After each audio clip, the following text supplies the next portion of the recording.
There you are? Yo, it's me. Hello? Okay. Hey, it's Noah. Okay. So I guess to start with the first question, I'm sitting here with Brendan. Hi, Brendan. Sure. Thanks for joining us. Well, I mean, if you're going to say sir, you should say my good sir or my most kindly sir or something like that. But, or sire. Your Honor. Your Honor, something like that. All right, let's do this fucking thing. All right. So the first thing, when did you learn that the U.S. was secretly bombing Cambodia? I was involved at the New York Times then in the 70s, writing about the war. And I was, even then, I was interested in Kissinger. But the truth is, you're asking a question that's impossible to answer. I just don't remember when did I learn a specific fact that we were illegally bombing Cambodia, that the Cambodia operation. I can tell you that I began writing about, based on information that Harold Hughes was actually a wonderful senator from Iowa, was in the Armed Services Committee. And he actually, there were times, he's long gone now, but there were times that he would call me sometimes after a hearing or after a meeting of the committee, a private meeting in committee. Almost in tears, pretty much in tears, saying, you can't believe they just, because I'm, helping people like you tell truths about the war, the committee, particularly the chairman, Senator Stuart Symington of Missouri, a Democrat, were just chastising me like I was some sort of errant child. He said, he was the newest member of the committee, I think, perhaps the last one in terms of seniority. As a Democrat. Anyway, the bottom line is it was a horrible time. I had learned earlier there were questions about the targeting, about the authenticity of certain targets we were hitting. I guess there was a long story about a general named Lavelle who had been cashiered.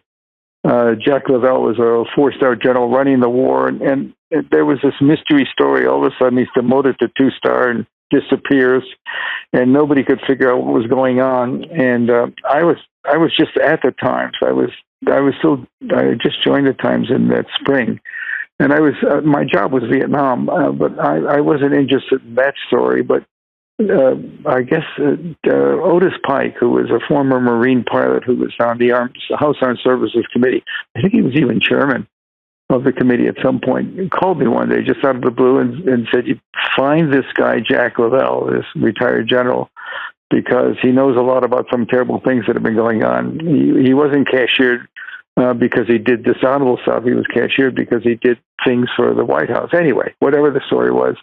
And I did find him. People have been looking for him, but it wasn't hard. If you want to know, you can ask me how. I'll tell you how easy it is, but the press couldn't find him. And it just lack of imagination. Anyway, and there was an officer named Hal Knight that was talking about illegal bombing targets. And in that period, early 73, and there's so many other things going on. Then, I was only at the Times. I started there in May of 72. This is in 72, I guess, yes. And I was just there for a month or two, and I was sort of their comedy reporter writing about the war, and as in opposition as opposed to what most of the people in the Times then thought. I think they were more or less neutral about the war, whatever that means. Anyway, I learned that there'd been difficult things going on, and he was discharged because he was hitting unauthorized targets, and I found him. It wasn't hard. I could tell you why. I found it because I covered the Pentagon. And at one time, he served in the Pentagon as a 3-star officer. And the one thing from I covered the Pentagon for the AP for a couple of years in the 60s. I got actually not fired, but I started writing about bombing that nobody knew about that we were doing of the North, and McNamara. Anyway, they got to me, and the way the AP handled it is they decided they'd promote me from Pentagon correspondent to Health and Human Services, which meant I had to quit. It's more, and so whatever. Anyway, but Lavelle, when he was a 3-star general in the Air Force, had AIDS. The way it works in the Air Force, the guys who, first, second, third, or fifth, whatever, top rank of the Air Force Academy, at some point get assigned as an aide in their career, early in their career, as an aide to a senior general in the Air Force. And so I found the names of his aides, and this has been years earlier when they worked there, but one of them was still back at the Pentagon already as a major or lieutenant colonel. They get promoted quickly, these bright ones, and they are bright, they're as bright as anybody. The top tier of the people in the services academies. They're plenty smart. Not everybody, but the top 5% are terrific. Anyway, and I found one of them, and I said, I just said I'm a reporter, New York Times. He didn't know what I was. I called him at home. I said, I'm looking for your old boss, Jack Lavelle. He said, well, he isn't hard to find. I said, why? He says he plays golf every day. I said, do you know where? Yeah, he's got a club out in Virginia somewhere. Maybe it was Maryland. I don't remember. I think it was Virginia. And he told me where, and I found the club, and I called up, and he was on the course, and he called me back. And anyway, I arranged to meet him the next day at the golf course. And I'll never forget it. I was talking about what were the allegations, what had he done, and he eventually said, well, the big trouble was I was bombing targets, hitting targets in North Vietnam that were off the list, and that was my issue. I said, you're a commander of the 7th, 8th, he was a 4-star general, commanding the 7th, 8th Air Force out of Thailand, doing a lot of missions. And he said, you hit targets that were off the list? He said, yes. And I said, okay. And let me ask you this, General. If you did what you said you did, why weren't you court-martialed? And he gave me, we were drinking, I remember, Miller Lite beer. It was a hot day, the cold yellow bottles. I remember he took a swig of his beer, and he said to me, with a smile, he said, when was the last time a 4-star general admiral has been court-martialed in the military, in the American Army and military? And at that moment, I liked him because he was saying, I said, oh my God, back channel. He said, I can't talk about it. I said, you took a fall for Kissinger? He said, I can't talk about it. And then we, in fact, he never did. His sons later, one of his sons later wrote me. I began writing right away. This couldn't be what it is. I began putting. Then the New York Times was wonderful. There was a Sunday News of the Week in review, and you could actually say things in it, as opposed to I wrote essays. It had to be Kissinger. Come on, what else? Who else could have been behind it? And of course, later the tapes came out showing. The White House tapes came out showing that Nixon, it was Nixon who kept on when he was in the newspapers and in the stuff that I was writing. He says, geez, this guy is getting really hit because of us. Maybe we should do something. And Henry said, it's okay. I got it covered. And Nixon twice raised it in the tapes. He was, to his credit, Nixon felt very guilty about destroying this guy's career because he was doing bombing that Kissinger and Nixon wanted in the North. And to make it even more interesting, so I wrote a long story about what the general told me. And this is early in my career at the Times. At that point, it was going to be a big Sunday piece. And I went on Friday to New York to look at a proof. And maybe I was going up anyway, but I don't know. But I was in New York Friday, and I thought, I read the proof of the story. The Sunday Times is pretty much, most of it is committed by Friday. I mean, if something happens Saturday, you can do something, but Sunday Times then was 1.6 million copies, and, a third of them went to major cities. There were nothing but trucks rolling up to the Times on Saturday afternoon, getting the Sunday paper early and taking it to airports. It was, around the country and overseas, actually. It was on sale. An amazingly powerful paper, unlike the shambles everything is now. So I called him up at home, Jack, the general. I said, listen, here's the story. I'm going to read you down. I want to make sure, General, that, I'm burying you in this piece. I'm not saying, you're not going to tell me about Kissinger, but I have my own views. And so I read the piece to him. In the second graph, I said he destroyed radar targets and planning facilities in the North that were absolutely off limits. And he said, hold on. He said, well, you're missing something. I said, sir. He said, POL.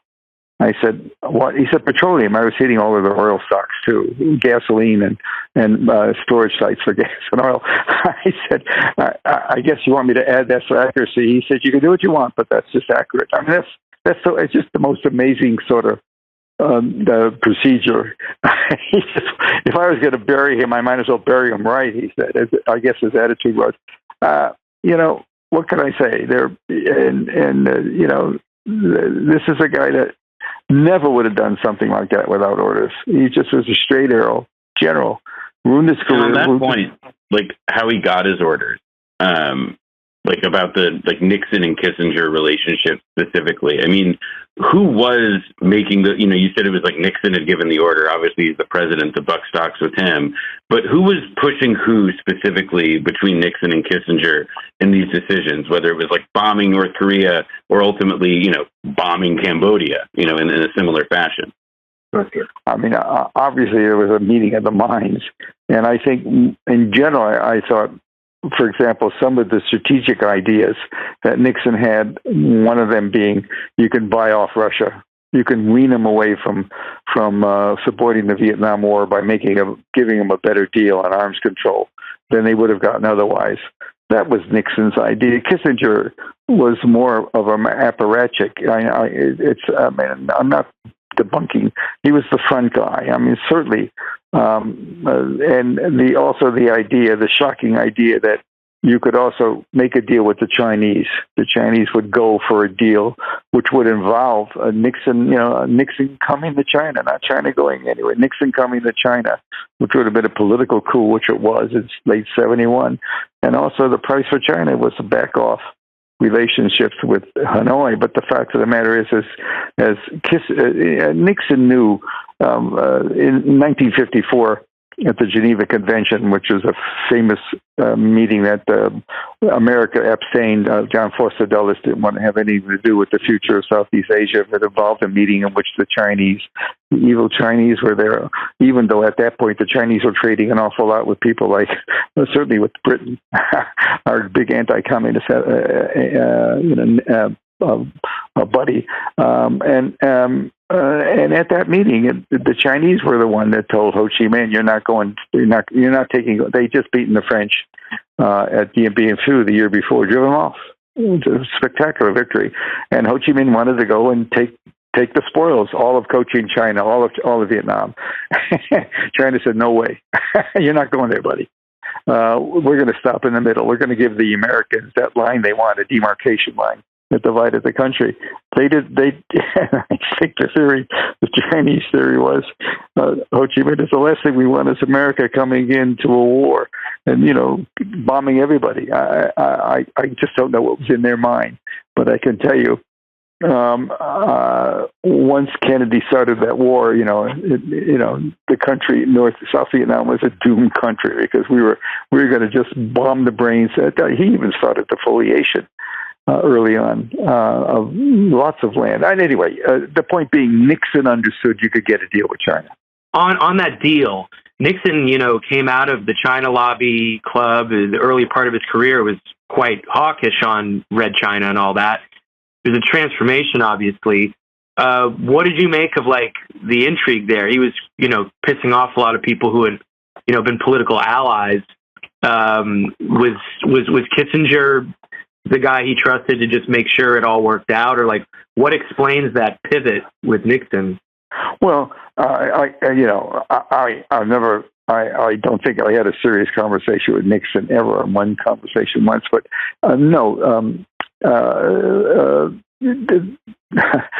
he wanted to be reelected in 72.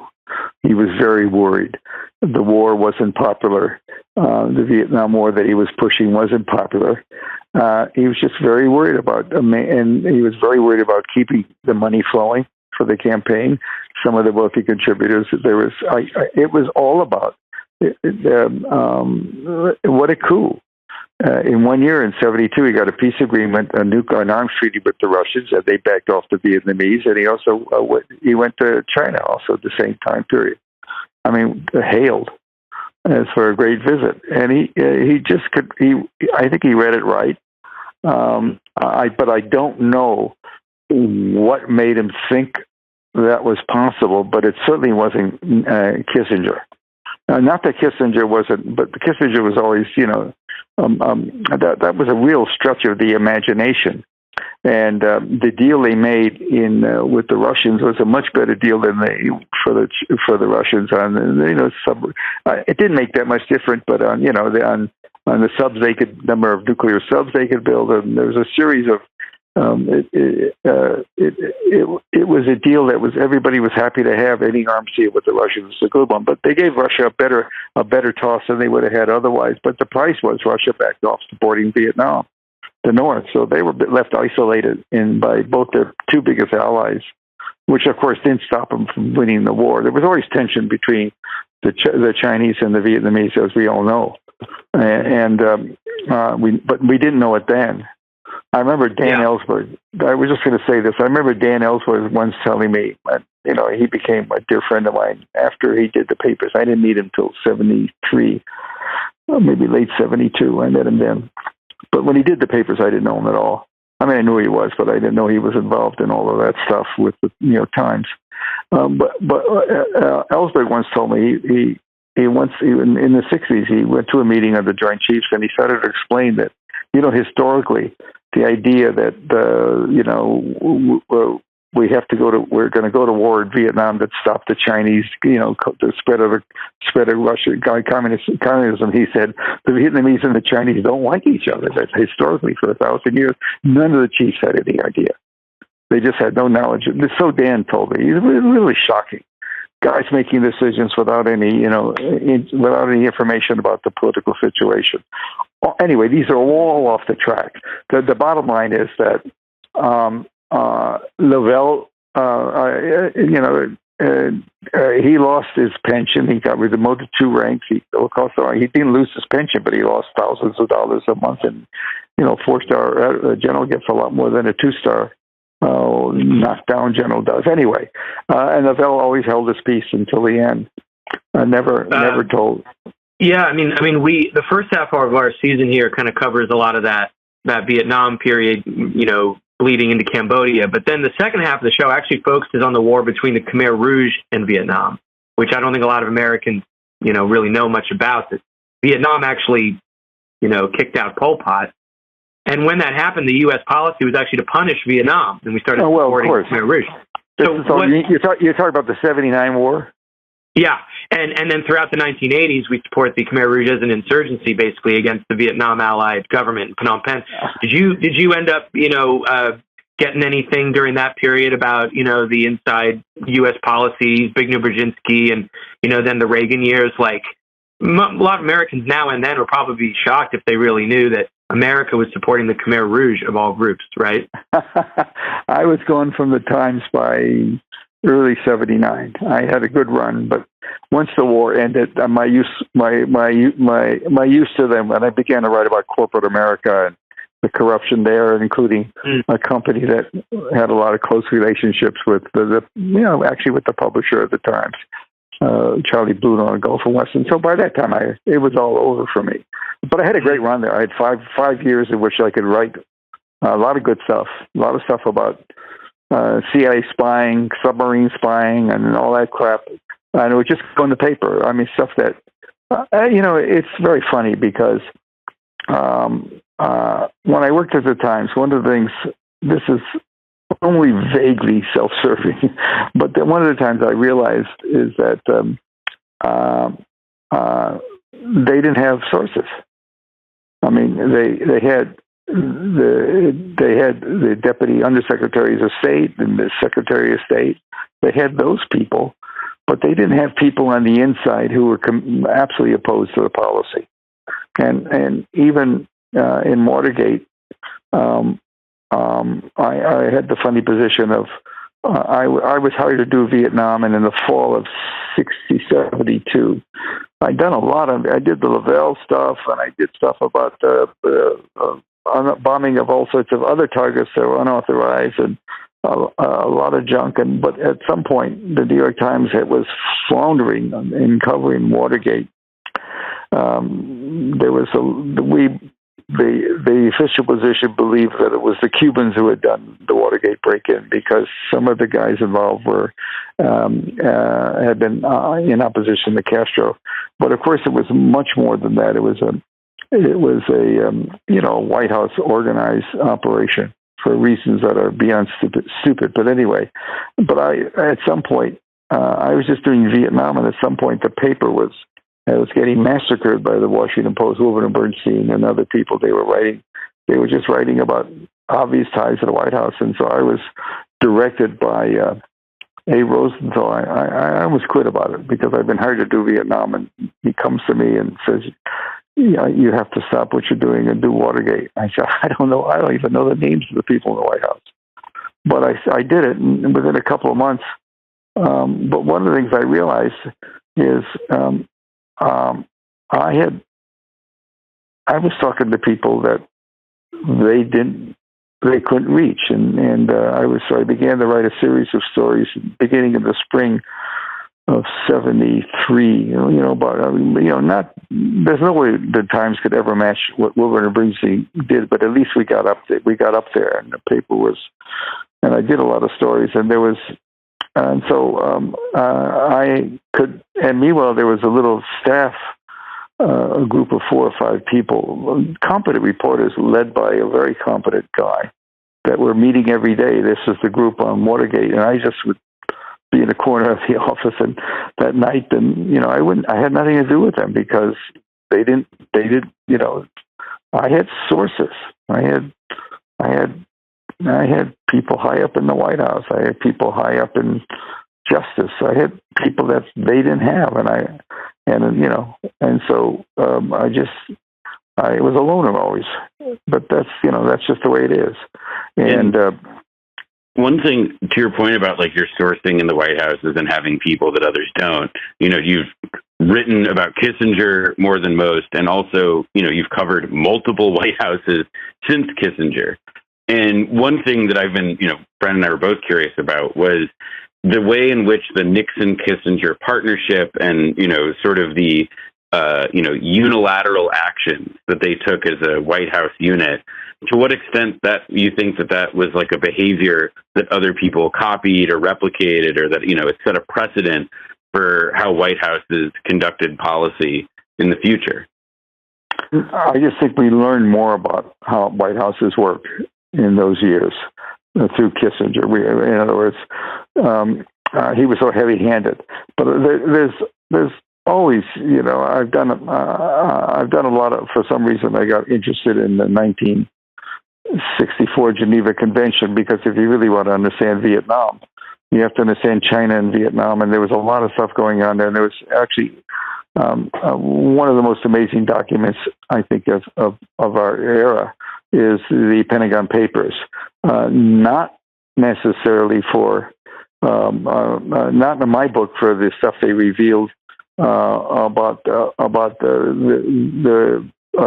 lying that was done about Vietnam, but the Pentagon Papers had an incredible 5 or 6 chapters of totally amazing early history, and there was, I think it's chapter 4, it was 141 pages on the 1954 Geneva Convention, with a lot of footnotes. And from one of the key players in that period, there were just significant people that were never made known to the public, and so I could see the pattern. There is a pattern where on one level there's a Secretary of State, et cetera, but underneath it are operators, people who really do things, and so that's what I always look for. And in the Pentagon Papers was actually the most unread document, as important as it was in the chapters of White House lying. Those are chapters 9, 10. There's 5 or 6 chapters. As I said, a long chapter of the Geneva Convention, which was so important to what happened in Vietnam. Later, it was a '54 convention in which China kept Ho Chi Minh, who had just beat the French. Let me say this again: they kept them from taking all of Vietnam. It was theirs for the taking. that Ho Chi Minh wanted to go on, but China said, no way, you'll bring the Americans in. We don't want that, whatever the reason was. But there's so much good stuff in it. As I say, the most fascinating unread document in history. It's hard to believe it, but there was, I think, 13, 14 chapters, but only, the ones I read, the early chapters are dynamite. I tell you, I don't mean to tell you to go back and look at what you did. There's incredible Chinese scholarship. Most of the Chinese papers in that period, even I believe it or not, are available to scholars. And there's been some incredible work done by Chinese academics in English about the '54 convention, relying on documents. Beadle Smith, in the Pentagon Papers, in the chapter I mentioned about Vietnam, about chapter 4, I think it is, about the Geneva Convention. It's, as I say, it's 141 pages, and Beadle Smith's mentioned 2 or 3 times in the actual pages. But if you go to the footnotes, I'd say 50% of the footnotes are his back channel messages, because he was supposed to be representing. He was just a man of enormous brain power. He died young because he had terrible. He was. Eisenhower said about Beadle, he was his number one aide. He said there wasn't a piece of paper I ever did that he didn't do the draft of, including, get this, the 1944 the end of war agreement with Italy, and the 1955 end of the war in the Far East. He wrote the first chapter of the treaty. Doesn't mean others didn't do other things, but he wrote the first chapters of both of them. He was an enormously high IQ guy who later became, among other things, one of the early CIA directors. And one of the first things he did as a CIA director is he stopped all of this crazy Yale, Princeton, CIA stuff about we could drop people behind communist lines and start trouble with the, as the so like in Albania. Oh, Albania, there was almost everything that the Wisner crowd, that famous crowd that did so much, so many have written so much, almost everything they did, every single group they dropped behind enemy lines was compromised. Were just chopped up. And Smith got rid of the Rala stuff, stopped it. That's it. No more of this in 47. He took over in 47. He really cleaned out. It made the agency more disciplined in a way. None of this crazy stuff. Still a lot of crazy stuff was going on forever in the Cold War, but he did an amazing amount. It's an amazing. There's only been one history written by an academic who for some reason felt he had to write 1,150 page book when a 300 page book would have done. But anyway, he's just so interesting to me. But it's my fascination isn't enough to sustain even doing a book about it. Nobody cares that much about it. Talk about back channels. Just curious, 68 election. There's obviously the now kind of scandalous history of the Nixon campaign subverting talks. Were you still, and what did you... You mean you're talking about in 68 about the stuff with Anna Chanel. I wrote a book about Kissinger. The first chapter was about the horrible back channel dealing that was going on with Kissinger working both sides. If the Democrats had won, he probably would have been Humphrey's national security advisor. He was just going back and forth. But the stuff you're talking about, I don't think we've ever got a full account of what happened. But there's no question that,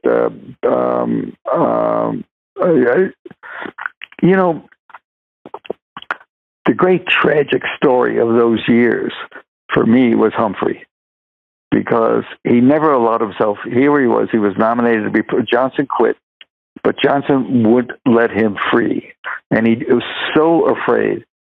Hubert Humphrey was just so terrified of Johnson that he couldn't fully support the war, even though that would have won him the election. He lost a close election because Nixon kept on saying, "I have a secret plan to end the war," which turned out to be his plan was to win it. But that was, and by the way, whether you like Nixon or not, Johnson bombed willy-nilly.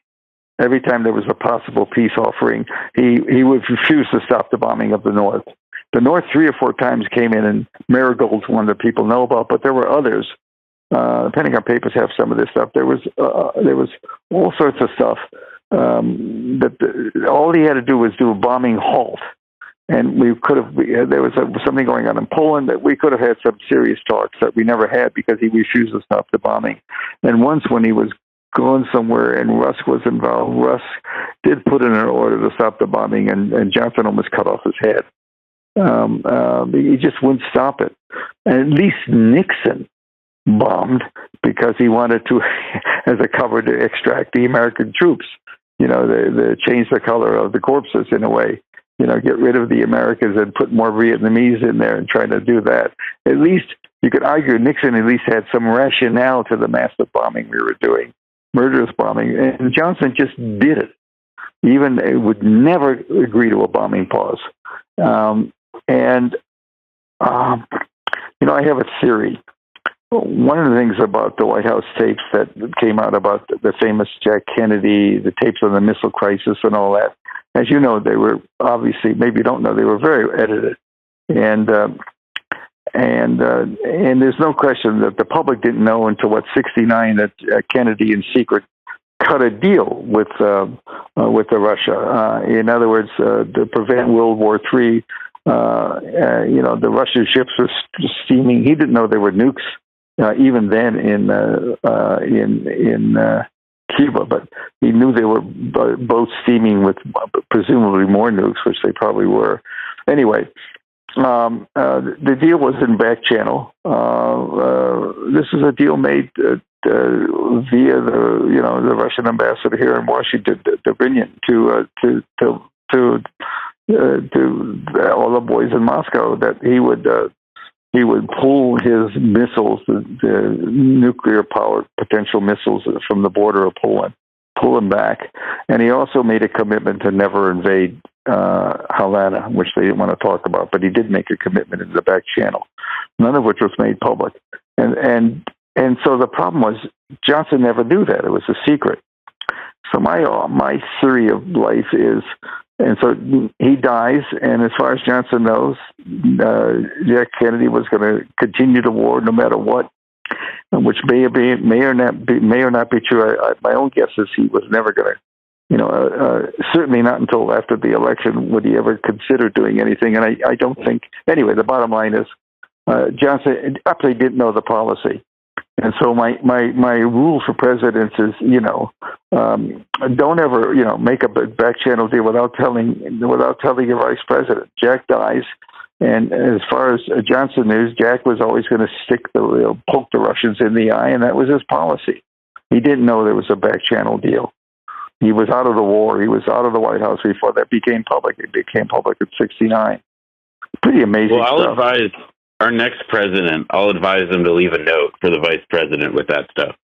Yeah, but I think, by the way, Cy, I think we've gotten everything we need. We've got plenty of time. We're good. Yeah. Okay. All right. We didn't talk much about Knight and all that, but that's all on the record. Harold Hughes was a key guy. We quote him. We quote. Actually, did I tell you, Cy? I got in touch with the University of Iowa, and they sent me Harold Hughes's, he had a lot of cassette reels from this time, like press conferences, hearings, and so on. And I had them digitized, and they sent them to me. So we use Harold Hughes, we use Hal Knight, we use George Moses, another airman who testified. So we have a lot of the good raw stuff in the show. Yeah, but the question, the thing is that the good senator, I once had lunch with him, by the way. He stayed in the Shoreham Hotel, I think. He's a big, huge guy. And lunch was, I think, at least a dozen pork chops, of which he ate 10. I never forget. Incredible appetite. He was an amazing man, but he was very important, because without him, we wouldn't have gotten all that stuff we had. He was the one guy that really put it on the line. And his own fellow senators didn't like him. Some did, I assume, but they didn't like him at all. The Foreign Relations Committee, Armed Services Committee didn't like him. They saw him as a sneaky dove, and he was. And, anyway, I always think that history's done a little disservice to him. We'll put some respect on his name. Well, that's okay. All right. Goodbye. Goodbye. Goodbye. Bye. This is all, having said all this, you're the first interview I've done in 9 months. Sai, I want to say thanks again for giving us all this time. And thank you, Sai, very much. And we'll let you go now, but thanks for everything, and I'm sure we'll talk soon. Goodbye.